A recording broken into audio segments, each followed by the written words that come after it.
하나님의 말씀 이사야서 23장 1절만 봉독하겠습니다. 두로에 관한 경고라. 다시스의 선척들아, 너희는 슬피 부르짖을지어다. 두로가 항마하여 집이 없고 들어갈 곳도 없으며 이 소식이 기띔 땅에서부터 그들에게 전파되었음이니라. 아멘. 두로가 멸망한다는 예언입니다. 하나님의 심판은 열방들에 관한 심판의 경고가 13장에서 바벨론에서부터 시작해서 이제 두로에서 끝이 납니다. 바벨론과 두로는 각각 세계의 대극점, 동과 서에 위치해 있고요. 세계의 두 힘이라고도 할 수가 있습니다. 권력과 재물을 대표한다고도 할 수가 있습니다. 그래서 바벨론이 멸망하고 이제 두로가 멸망하는 심판의 예언입니다. 그래서 이제 다시스의 선척들아, 너희는 슬피 부르짖을지어다. 다시스의 선척들은 이중의 수사법이 들어있는데, 이것은 지중해를 오가는 페니키아의 해상 활동을 대표하는 그런 것을 인격화 이렇게 해서 부르는 그런 것으로 이렇게 적었습니다. 다시스는 스페인의 타르테수스를 가리킵니다. 그곳에 두로의 해상 식민지였어요. 그곳이요. 그래서 다시스를 돌아서 고향으로 귀향 중인 선원들에게 슬픈 소식이 전해진다는 것입니다. 두로가 파멸되어서 들어갈 항구도 없고 쉴 집도 없어졌다는 것이죠. 이 소식이 들려온 것은 최종 정박지인 기띔에서부터다, 이렇게 알 수가 있습니다. 바다에 왕래하는 시돈 상고로 말미암아 부요하게 된 너희 해변 거민들아 잠잠하라. 시돈 상인들로 인하여 부요하게 된 해변 거민들 잠잠하라. 이제 이들의 무역이 중단되었기 때문에 이들은 이제 모든 장사하던 사람들은 이제 큰 손해를 본다, 이 말씀을 하고 있습니다. 시열의 곡식꽃 나일의 추수를 큰 물로 수운하여 드렸으니 열국의 시장이었도다. 곡물을 무역했더니 열국의 시장이 이제 하루아침에 망하는 그런 일이 벌어진다는 것입니다. 그래서 이제 시돈이여 너는 부끄러워할지어다. 이들이 멸망했기 때문에 한때는 지중해를 석권하며 많은 식민지들을 건설한 두로가 이제는 재난을 당하여 모든 것을 잃게 되었기 때문에 부끄러워하라, 이렇게 표현을 합니다. 이 소식이 그 소식이 애굽에 이르면 그들이 두로의 소식을 인하여 통도하리로다. 이 소식이 애굽에 이르면 애굽에 큰 충격과 슬픔을 준다는 것입니다. 왜냐하면 두로의 멸망, 애굽에는 어떤 손해가 있나 하면은 곡물 수출업자들이 그들의 이제 두로의 몰락으로 인해서 애굽의 경제가 치명적인 타격을 받겠기 때문이고, 또 두 번째는 동방 국가의 서진을 저지시켜주는 방파제 같은 역할을 수행했던 두로가 몰락함으로 인해서 애굽 역시 동일한 군사적 위험에 놓이게 되었기 때문에 이렇게 두로의 멸망이 애굽에는 슬픈 소식이 되었다는 것입니다. 너희는 다시스로 건너갈지어다. 해변 거민아, 너희는 슬피 부르짖을지어다. 이것이 고대에 건설된 너희 희락의 성, 곧 그 백성이 자기 발로 먼 지방까지 가서 유하던 성이냐, 이렇게 말합니다. 다시스와 같은 식민지들을 건설하기에 바빴던 이 두로가 이제는 완전히 멸망했다, 이것을 말씀합니다. 그래서 이 두로의 멸망을 통해서 사람들이 놀란다. 이것을 먼 지방까지 유하던 성이냐, 너희들이 그런 성이냐, 지금 망했지 않느냐, 이렇게 말씀하고 있는 것입니다. 멸려가던 쉬우던 자여, 그 상고들은 방백이요 그 무역자들은 세상의 존귀한 자이든 두로에 대하여 누가 이를 정하였느뇨. 이제 두로가 멸망하는 거 누가 이렇게 정하였느뇨, 이렇게 말씀합니다.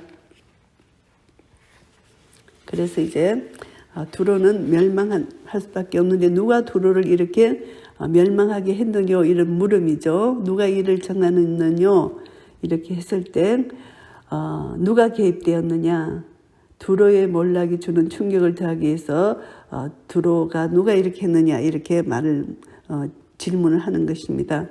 그래서 만군의 여호와 이 정하신 것이라, 이렇게 표현을 합니다. 모든 영광의 교만을 욕되게 하시며 세상의 모든 존귀한 자로 멸시를 받게 하려 하심이니라. 여호와 하나님께서 이렇게 하셨다는 것입니다. 모든 세상을 주관하시는 하나님께서 교만한 자에게 반드시 멸망을 주시는 하나님의 공의 심판이라는 것을 알 수가 있습니다. 딸 다시스여 나일같이 너희 땅에 넘칠지어다. 너를 속박함이 다시는 없으리라. 이제 두로의 멸망으로 인하여 이제 다시스가 자유를 얻게 된다는 이런 말씀입니다.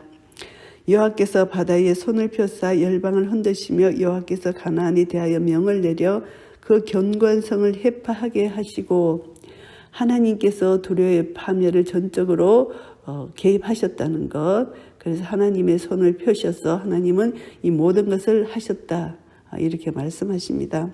가라사대 너 학대받은 처녀딸 시도나 내게 다시는 희락이 없으리니 일어나 기띔으로 건너가라. 거기서도 네가 평안을 얻지 못하리라 하셨느니라. 학대받은 처녀딸 시돈, 그 시돈은 페니키아가 능욕당하여 모든 즐거움을 상실한 여인의 모습으로 비유합니다. 그 시돈은 부와 명예를 자랑하던 시돈입니다. 그래서 그들은 결국은 능욕당해서 모든 즐거움을 상실했다. 그래서 그에게 기띔으로 도피하라고 권유가 주어지는 것입니다. 그러나 어디를 가든지 그들이 바라는 안식은 찾지 못할 것이라는 것입니다. 그리고 이제 13절 말씀에 갈대아 사람의 땅을 보라. 그 백성이 없어졌나니 곧 아수르 사람이 덜 짐승에 거하는 곳이 되게 하였으되 그들이 망대를 세우고 궁전을 헐어 항목해 하였느니라.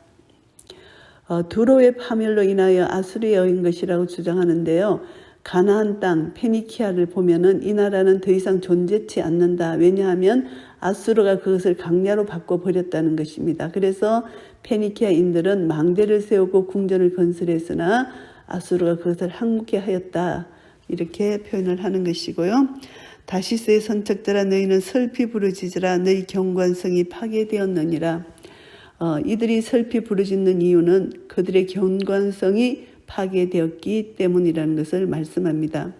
그리고 이제 15절부터는 이제 두로가 멸망을 당했는데 15절부터 18절까지는 두로의 회복에 대한 예언의 말씀을 합니다.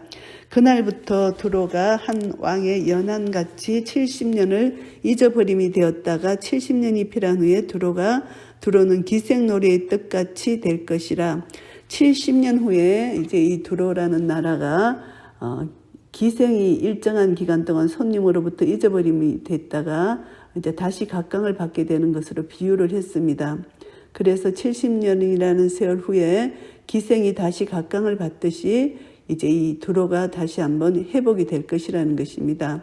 그래서 옛 명성을 되찾고 인기를 회복하기 위해서 이제 기생이 이렇게 기묘하게 곡조로 노래를 부르고 이렇게 나타나는 것처럼 이렇게 이제 두로가 다시 한번 회복될 것이라는 것을 이렇게 비유를 해서 말씀해 주셨고요.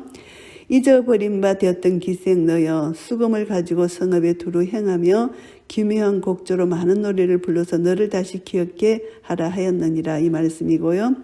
70년이 피난 후에 여호와께서 두로를 근거하시리니 그가 다시 치리하여 지면에 있는 열방과 엄난을 행할 것이며, 이렇게 회복된 두로가 다시 죄를 짓는다는 것입니다.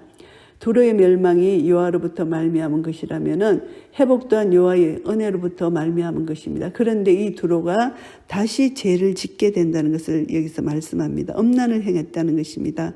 그 무역한 것과 이익을 거룩히 여호와께 돌리고 간직하거나 사두지 아니하리니 그 무역한 것이 여호와 앞에 거하는 자의 배불리 먹을 자료, 잘 입을 자료가 되리라. 이들이 이제 그들의 소득, 그들의 보수가 여호와께 거룩히 여김이 될 것이라고 말씀합니다. 그래서 하나님께 봉헌된다는 것입니다. 그런데 열방과 엄난한 행위를 해서 번 돈이 하나님께 바쳐질 수 있는가 하는 물음이 제기될 수가 있습니다. 그래서 율법에서는 창기의 번 돈과 개 같은 자의 소득은 하나님께 가져오지 말라, 이렇게 말씀하셨잖아요. 그래서 하나님께는 가정한 것이 된다고 말씀해 주셨습니다. 그래서 두로에게 적용된 기생이라는 말이 이 상업활동에 종사하는 두로를 비유적으로 표현한 것입니다.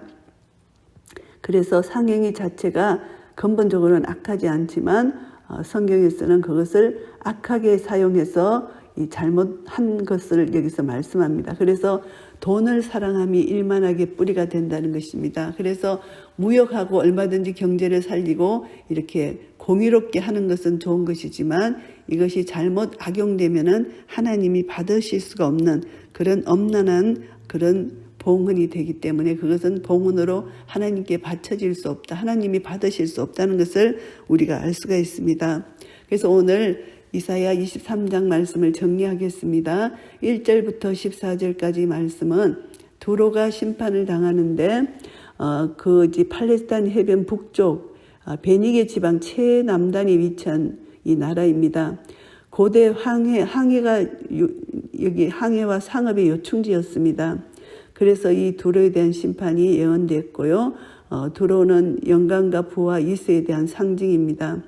그래서 다시스의 배들이 이제 부르짖는 거, 그들이 무역이 끊겼기 때문입니다.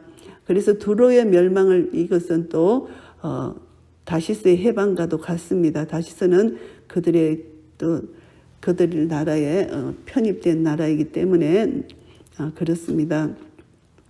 그래서 지중해 연안의 도시 국가들을 지배하던 두로는 이제 대조적으로 지중해 맨 서쪽 끝에 위치한 다시스로 도망가는 처지로 전락한 것입니다. 여기서 우리는 세상에서 부귀와 영화를 누릴수록 더욱 주의해야 한다는 것, 교만치 말아야 된다는 것을 다시 한번 깨닫게 됩니다. 그리고 15절부터 18절까지 말씀은 두로가 회복이 된다는 것입니다. 두로의 회복에 대한 예언입니다. 그러나 두로의 회복은 기생이 잠시 잊혀졌다가 다시 나타나는 세상에 잠시 보이는 것처럼 두로의 국가적 면모는 회복되었으나 여전히 부에 대해서 세속적 욕망을 갖고 있는 이제 이런 교만한 이런 제약된 생활을 계속 하는 나라로 이렇게 기생의 비유를 합니다. 이 선지자는 하나님의 보호에도 불구하고 감사하지 못하는 두로의 모습과 함께 하나님의 능력을 나타내고 있습니다. 하나님은 끝까지 반역하는 두로를 변화시켜서 참다운 모습으로 만드시는 분이십니다. 그런데 이들은 잠시 변화받은 것 같지만 또 죄를 짓고 있습니다. 그래서 두로의 멸망은 현대 자본주의 사회에 살고 있는 우리 성도들에게 심각한 경종을 울려주는 그런 사건이기도 합니다. 바울의 말처럼 돈을 사랑함이 일만하게 뿌리가 되는 것처럼 세상적 부에 지나친 관심이 있는 것은 결국은 시험과 올무와 여러 가지 어리석고 해로운 정력에 떨어지기 때문에 우리는 먹을 것과 입을 것이 있으면 족한 줄로 알라는 하나님의 말씀, 지족하는 것이 경건의 능력이라는 것을 우리가 다시 한번 깨닫고 물질에 대한 지나친 욕심을 갖지 말아야 된다는 것, 이것을 교훈받을 수가 있습니다. 그래서 하나님 앞에서는 가난하지도 부하지도 않는 만큼 적당한 것을 우리에게 공급해 주시고 그리고 우리는 그것을 가지고 감사함으로 하나님께 나아가는 그런 삶이 지족하는 삶, 자족하는 삶이라는 것이죠. 그래서 하나님은 반드시 하나님이 우리에게 부어주시는 이 모든 것이 하나님의 영광이고 하나님의 기쁨인데 그것을 내가 한 것이냐 교만하면은 반드시 교만은 패망의 선봉이 된다는 거 우리가 다시 한번 깨닫습니다. 이 모든 것은 하나님이 우리를 징계하셨을지라도 회개하는 자에게 하나님의 사랑으로 다시 한번 회복시켜 주시는데 그 사랑으로 회복받았는데도 불구하고 하나님의 사랑을 또 잊어버리고 자기 교만으로 또 채워진다면은 또 분명히 또 징계를 받을 수밖에 없는 것입니다. 그래서 우리는 날마다 예수 그리스도의 보배로운 보혈의 능력을 의지하여 내 자신이 겸손히 하나님의 그 은혜로 지금까지 나의 나 된 것은 하나님의 은혜라는 그 믿음 가운데 하나님만을 의지하고 우리 주 예수 그리스도의 보혈의 십자가 은혜를 의지하고 한 걸음 한 걸음 주님 따라갈 때 우리는 하나님의 놀라운 은혜 속에서 강건해지고 말씀의 능력 가운데 우리는 순종의 삶을 살 수 있고 하나님께서 공급하시는 성령님의 능력의 힘을 의지해서 날마다 주님을 기쁘시게 해드리는 그런 삶을 살아갈 수가 있을 것입니다. 이런 은혜가 우리 모두에게 있으시기를 예수 그리스도 이름으로 축복합니다. 아멘.